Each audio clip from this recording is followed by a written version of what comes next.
दोस्तों, पाकिस्तान इतना भी बेवकूफ नहीं जितना हम उसे समझते हैं।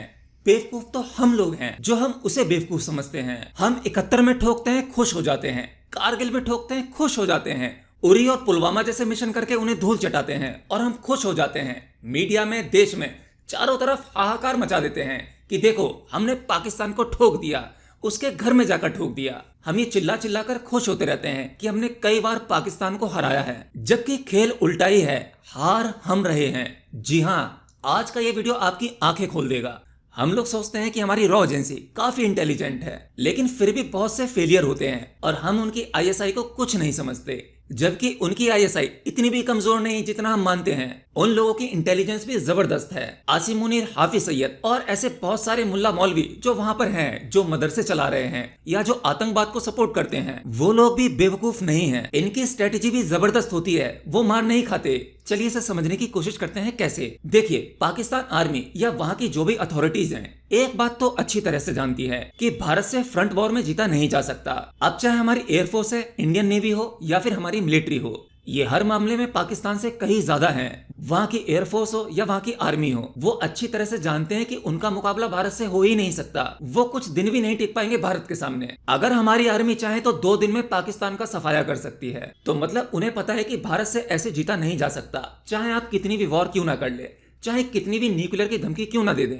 क्योंकि न्यूक्लियर तो हमारे पास भी है। तुम जब तक 1-2 न्यूक्लियर बम भारत पर छोड़ोगे, थोड़ा नुकसान जरूर कर पाओगे, लेकिन उसके बाद क्या होगा? पाकिस्तान नक्शे से ही गायब हो जाएगा। तो पाकिस्तान के जो भी इंटेलिजेंट ब्रेन है, उन्होंने एक नया प्लान बनाया कि भारत को किस तरीके से हरा सकते हैं। और ये उन्हें बहुत आसानी से पता लग गया कि भारत के अंदर घुसकर इसे धीरे धीरे खोखला करना होगा। पाकिस्तानी और आतंकवाद जैसी सोच को भारत के अंदर ही रह रहे मुसलमानों के अंदर डालना होगा। यानी वो पाकिस्तान में बैठे बैठे बहुत सारे पाकिस्तानियों को भारत के अंदर पैदा कर रहे हैं। पाकिस्तान का विजन भी कोई शॉर्ट टर्म विजन नहीं है, ये लॉन्ग टर्म विजन रखता है। इसीलिए पाकिस्तान भारत को लंबा समय लेकर इसे पूरी तरह से तोड़ना चाहता है, बर्बाद करना चाहता है। और ये सारा खेल वो किस तरह से रचता है, जरा इसे समझने की कोशिश करते हैं। अभी हाल ही में एक सीआरपीएफ जवान का वीडियो वायरल हो रहा है, जो एक पाकिस्तानी लड़की के जाल में फंस गया और उससे शादी भी कर ली।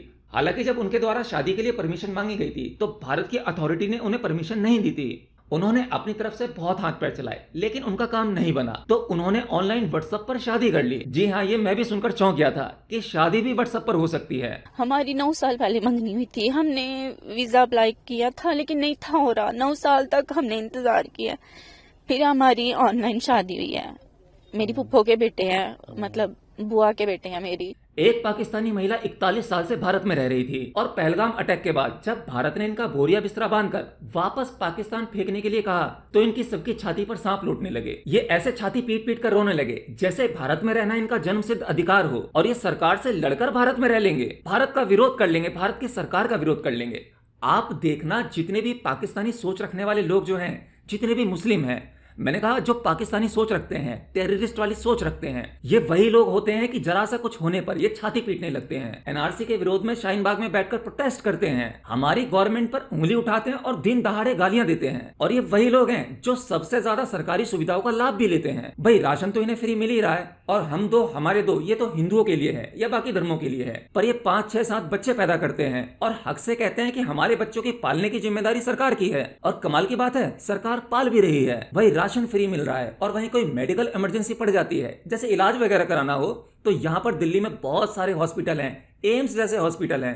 आओ, आराम से इलाज कराओ और घर जाओ। और इन लाखों के इलाज के लिए इन्हें एक फूटी कौड़ी भी नहीं देने पड़ती। अगर आपको यकीन नहीं है तो आप दिल्ली के किसी भी सरकारी हॉस्पिटल में आकर देखिए, वहां आपको साफ साफ कंडीशन दिख जाएगी कि सरकारी हॉस्पिटल का सबसे ज्यादा फायदा कौन उठा रहा है। और बात करते हैं एजुकेशन की, तो भारत में जितने भी सरकारी स्कूल हैं, आप वहां पर भी जाकर देख लिए। हालांकि ये लोग स्कूलिंग एजुकेशन में पहले इतना यकीन नहीं करते थे।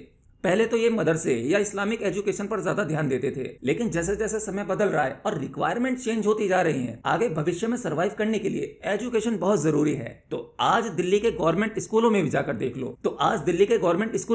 देख लो। हालांकि मैं ये नहीं कहता कि बाकी धर्मों के जो लोग हैं उनको ये सब कुछ फ्री में नहीं मिल रहा है, उनको भी मिल रहा है, लेकिन उन तक कितना पहुंच पाता है, समझने वाली बात यह है। तो भाई, यहाँ खाना फ्री हो गया, बच्चे पैदा करने के लिए हॉस्पिटल भी है, फिर उनका इलाज करने के लिए आपको हॉस्पिटल मिल जाते हैं दिल्ली के अंदर, एजुकेशन आपको फ्री में मिल जाती है। तो सारी की सारी गवर्नमेंट सुविधा आपको मिल रही है। बाकी जो भी स्कीम गवर्नमेंट लाती है वो भी आप ले लेते हो और फिर उसके बाद इसी मोदी गवर्नमेंट को आप खुलकर सड़क पर उतरकर गालियां देते हो। सुविधा तो सारी आपने ले ली, पर क्या आप में से किसी एक ने भी मोदी सरकार को वोट दिया था? जवाब आप लोग अच्छी तरीके से जानते हैं। ये सब कुछ जानकर आपको आश्चर्य हो रहा होगा, लेकिन जब ये वाली बात आप सुनेंगे तो आपके होश उड़ जाएंगे। सुप्रीम कोर्ट के सीनियर एडवोकेट अश्वनी उपाध्याय जी ने क्या कहा, जरा इसे सुनिए। 5 लाख महिलाएं पाकिस्तान के लोगों से निकाह करके भारत में बैठी हुई हैं, और जो महिलाएं भारत में हैं जिन्होंने पाकिस्तानियों से निकाह किया है उसमें किसी के 8 बच्चे, किसी के 9 बच्चे, किसी के 6 बच्चे, 5 से कम तो मिल ही नहीं रहे।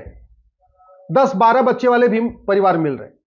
अगर एवरेज 5 बच्चे मान के चलिए तो 5 लाख महिलाओं से लगभग 25 लाख बच्चे जिसके फादर पाकिस्तानी हैं, वो 25 लाख बच्चे भारत में रह रहे हैं। तो समझे, आज भारत में न जाने कितने लाखों लोग ऐसे होंगे जो पाकिस्तानी हैं और आराम से भारत में रह रहे हैं, सभी सुविधाएं भोग रहे हैं, अच्छी अच्छी पोस्ट पर काम भी कर रहे होंगे और फिर ये अपनी मानसिकता भी समाज में फैला रहे होंगे, जिससे कि देश के भीतर असंतुलन बना रहे। देश के भीतर जब भी दंगे करवाने हो तो इनके आदमी तो यहाँ पर पहले से ही मौजूद हैं, इसीलिए देश के भीतर जगह जगह दंगे हो रहे हैं।